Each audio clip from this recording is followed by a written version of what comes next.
உயர் அழுத்த மின்மார்க்க இணைப்பு இந்த விடயம் தொடர்பாக பொது பயன்பாட்டு ஆணைக்குழுவின் 3/1/2025 கடிதத்தின் பிரகாரம் பொது வீதிகளில் மின்சார இணைப்பு நிறுவும் போது தனிநபர்களது அனுமதி பெற வேண்டியதில்லை எனவும் தேவை ஏற்படும் சந்தர்ப்பத்தில் போலீஸ் பாதுகாப்பினை இலங்கை மின்சார சபை பெற முடியும் எனவும் அறிய தரப்பட்டுள்ளது. இது சம்பந்தமாக கேட்கணும். அது சம்பந்தமா அடுத்த கடிதம் ஒன்று வந்திருக்குது.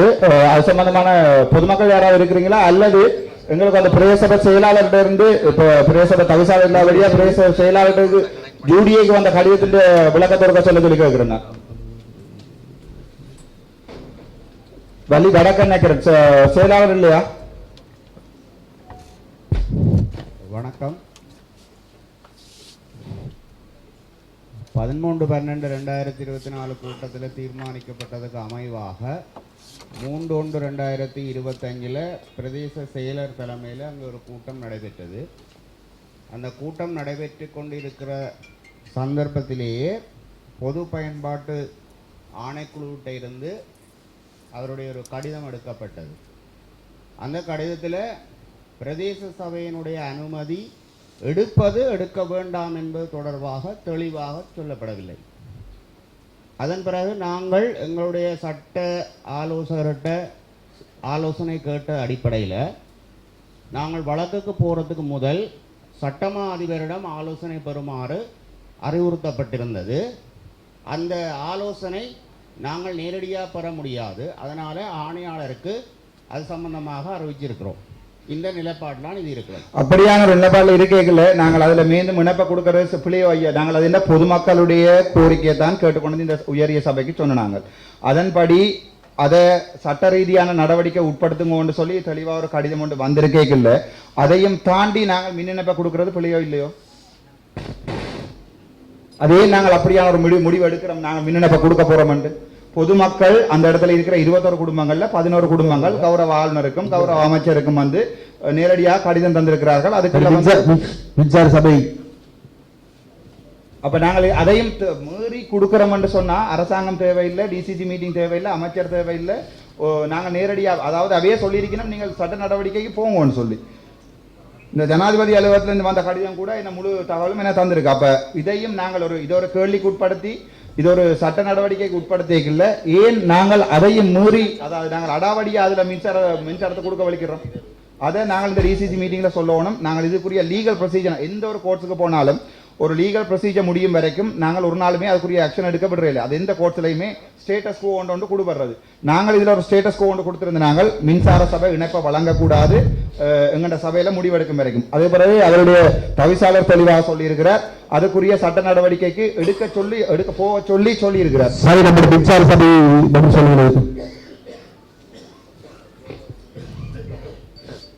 இது தொடர்பில் எங்களோட நிலைப்பாட்டு நான் மிக தெளிவாக சொல்லி போட்டேன். நாங்கள் இது தொடர்பாக ஒரு அனுமதியும் பெற தேவையில்லை என்றதை திருப்பி ஆணித்தரமாக சொல்லி அதை எங்களது பொருட்கோடல ஆணையாளர் அனைத்து பிரதேச சபைகள் சிஎல்ஜி உட்பட எல்லோருக்கும் அறிவித்தும் இருக்கின்றோம். எங்களது சட்ட நிபுணரின் ஆலோசனையின்படி நாங்கள் எங்களது சட்டத்தின் பிரகாரம் வேலை செய்திருக்கின்றோம். எனவே நாங்கள் ஒரு குற்றமும் உழைக்காத விடத்து நாங்கள் ஒருவருக்கும் பதில் இருக்க வேண்டிய அவசியம் இல்லை. இது தொடர்பாக பிரதேச செயலகத்தில் அரச அதிபரின் பிரதிநிதி தலைமையில் ஒரு கூட்டம் இடம்பெற்று சில முடிவுகளும் எடுக்கப்பட்டன. எனவே நாங்கள் இது தொடர்பில் நாங்கள் ஒன்றும் கூறுவதற்கு ஒன்றும் இல்லை. நாங்கள் சரியான வேலையை செய்ய கௌரவ அமைச்சர் 2025 ஜனவரி மாதம் ஜனாதிபதியிலிருந்து வந்த கடிதத்தில் தெளிவாக சொல்லப்பட்டிருக்கிறது.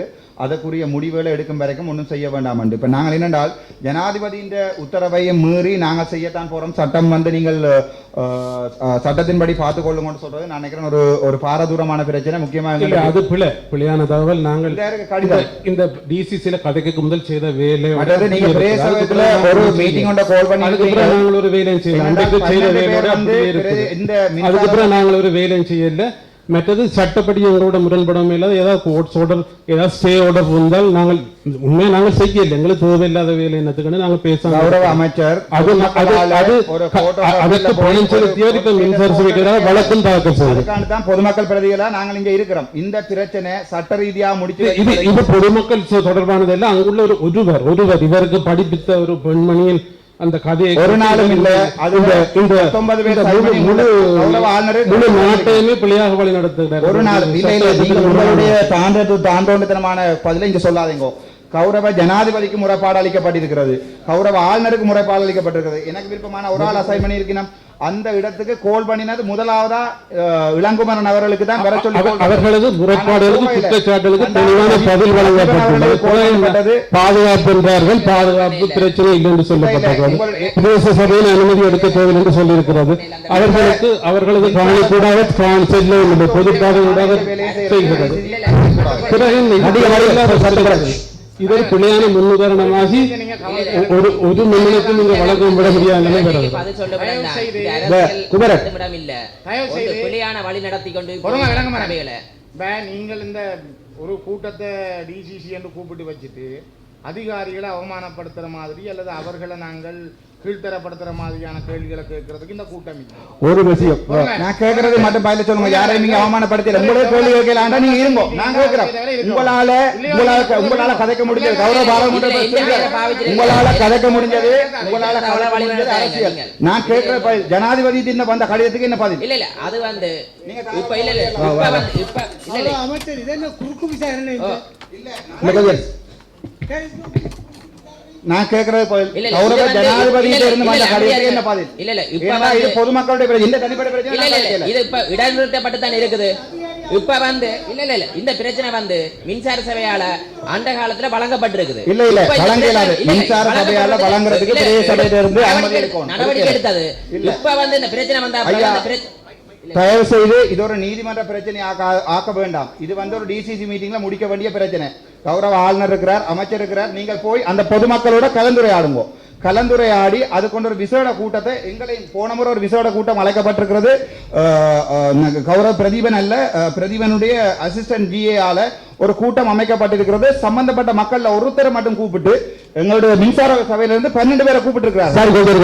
அது பிள்ளை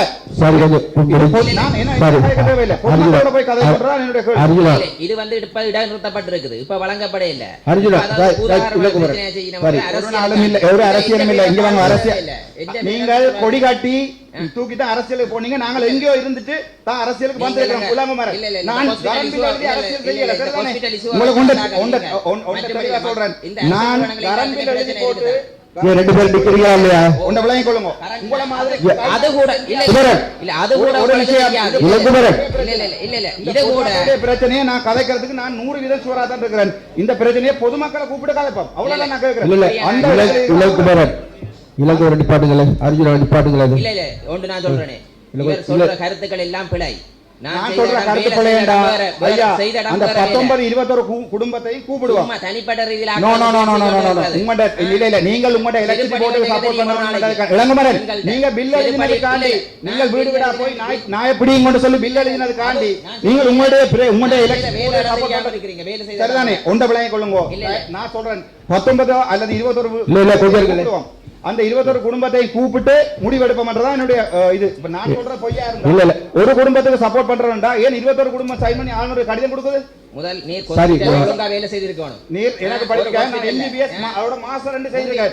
நான் சொல்றேன் உம்மா மாதிரி கொடி கட்டி நான் எம்பி ஆகவே இல்ல. நீங்கள் பெண்களோட சர்ட்ட விட்டதுக்காக படிக்கிற காலத்துல பெண்கள்ட்ட அடி வேணா தான் நீங்கள் அவங்க வெளிநாட்டுல நிக்கிறாங்க. எங்களுடைய இளங்குமரன் எம்பி என்றது ஆக்சிடென்ட்க்கு பிறகு கார்ல மனநோய் நான் இந்த இடத்துல நான் சொல்லக்கூடாத ஒரு வைத்தியரா, ஆனா நான் சொல்றேன் ஆக்சிடென்ட்க்கு பிறகு இலங்கையின் சனத்தொகை 2,25,000 என்று சொன்னவர் தான் எங்களுடைய 2,20,00,000 தெரியும்.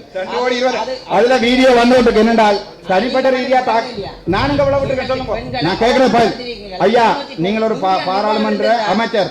நான் கேட்கிறது பிரச்சனை தான். நான் மக்களுடைய பிரச்சனையை கதைக்கவில்லை. எங்களுடைய இளங்குமரனுக்கு கதைக்கிறதா இருந்தா நான் மக்களுடைய பிரச்சனையை மட்டும்தான் கதைக்கிறேன். மைக்கடி பாடுங்க அவங்க 2 பேர்.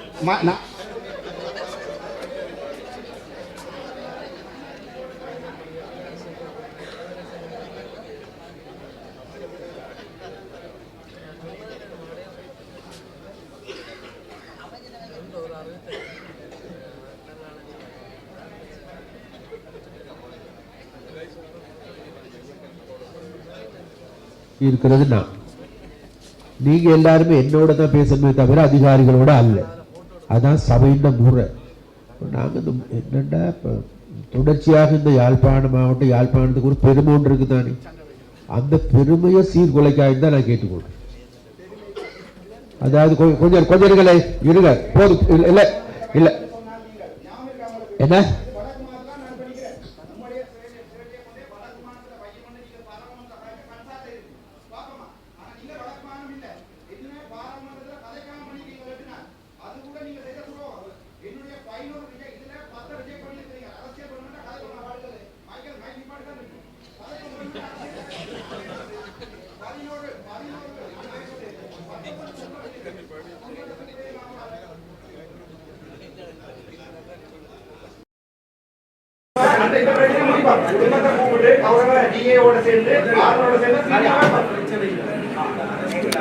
ஒரு அரசியல் இல்லையா? நான் சுயேட்சை குழு, நீங்க தான் அரசியல் கட்சி. நான் சுயேட்சை குழு, எனக்கு இந்த அரசியல்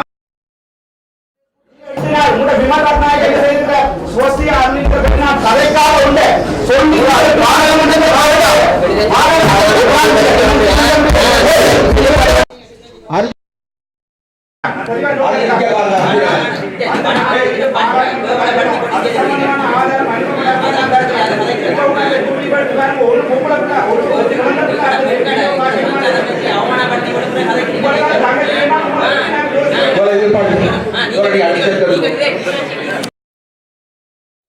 குமரன் இப்பாடு அடுத்தது போ, அடுத்தது போங்க நீங்க.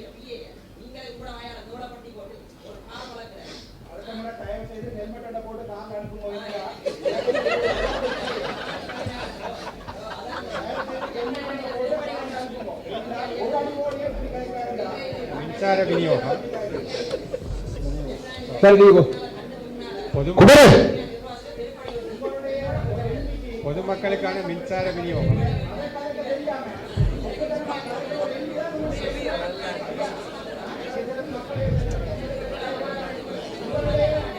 அது நிப்பாட்டுகளே.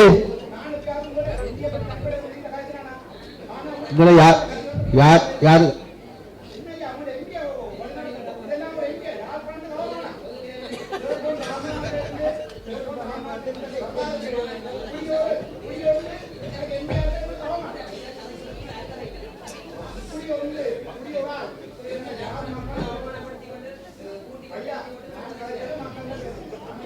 இல்ல இல்ல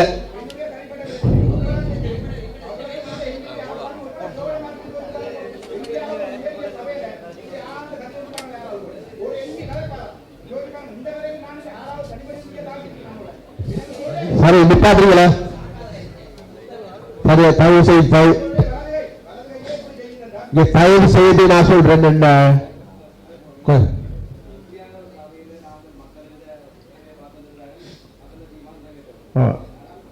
மக்களுடைய தீர்மானம்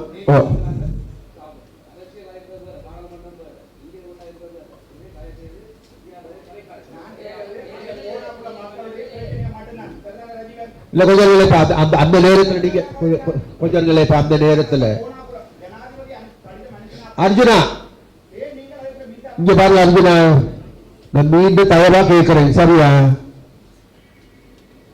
இந்த பிரச்சனையை பெருசாக்க வேண்டாம். ஒன்று. ரெண்டாவது அரசியலாக்க வேண்டாம். பக்கத்தவர்களே, நான் இந்த இடத்துல வந்து உங்க அரசியல்வாதியா பேசுறப்ப உங்கள்கிட்ட இல்ல. அப்ப நான் சரி அடே நான் அந்த சரியா? அப்ப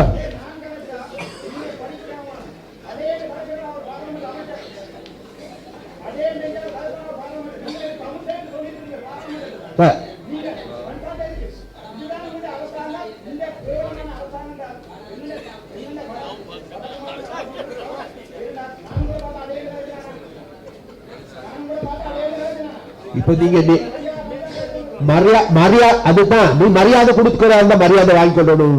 நான் தயவா கேட்கிறேன் மீண்டும் மீண்டும் கேட்கிறேன். இந்த கூட்டத்தை நடத்தணுமா இல்லையா? சரியா? அதுல நிப்பாட்டுறீங்களா கொஞ்சம்? அடுத்தது போகும். பொதுமக்களுக்கான மின்சார விநியோகம்